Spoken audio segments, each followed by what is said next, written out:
What's up, everybody? My name is Arturo, and I'm a personal trainer. So, the topic of the video for today is in response to a request from my friend, good friend, Kalix, who I've known for several years. They want to know how to increase their arm strength because they're slacking off in their workouts due to being overworked, they say.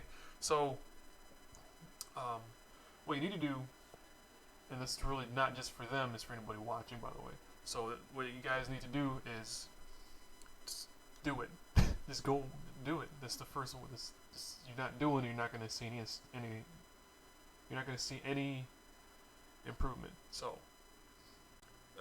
just do various different exercises, and if you want to get scientific, increase your muscle mass to because strength is also correlated with increase of muscle size. So they call it cross section area. So the bigger, basically, the bigger your muscle is, the more strength potential it has. But you don't have to do that. You can have a lot of dense muscle as well, just by lifting heavy weights.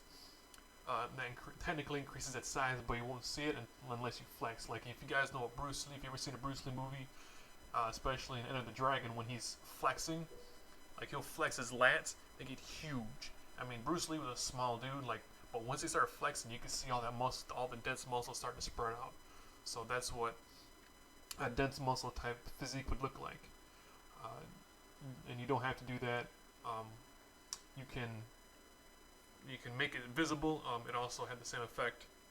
It's fine, regardless. Just make sure everything else is when you're doing this. Make sure your muscles are all in balance, so that way you're not pulling something out of whack. You're not having a muscle imbalance that's pulling something.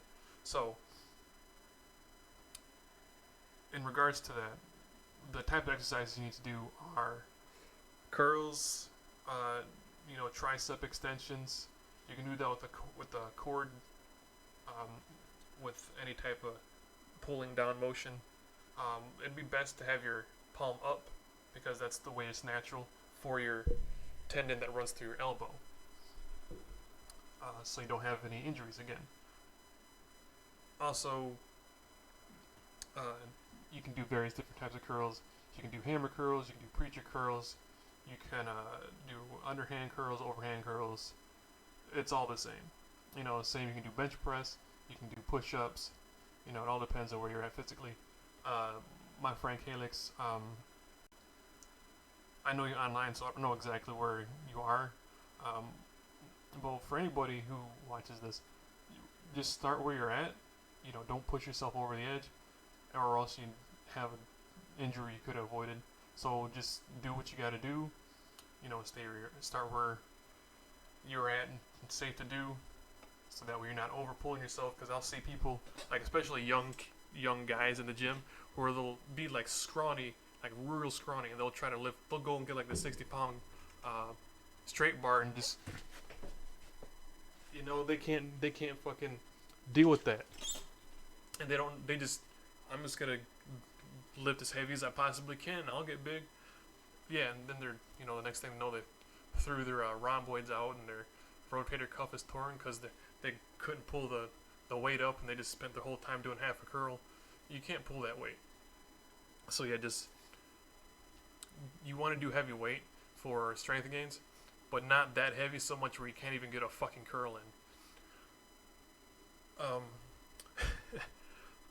So yeah, not saying Kalix is like that, but still, you want to have 2 to 3 reps per set for pure strength gain. Any more is more leaning towards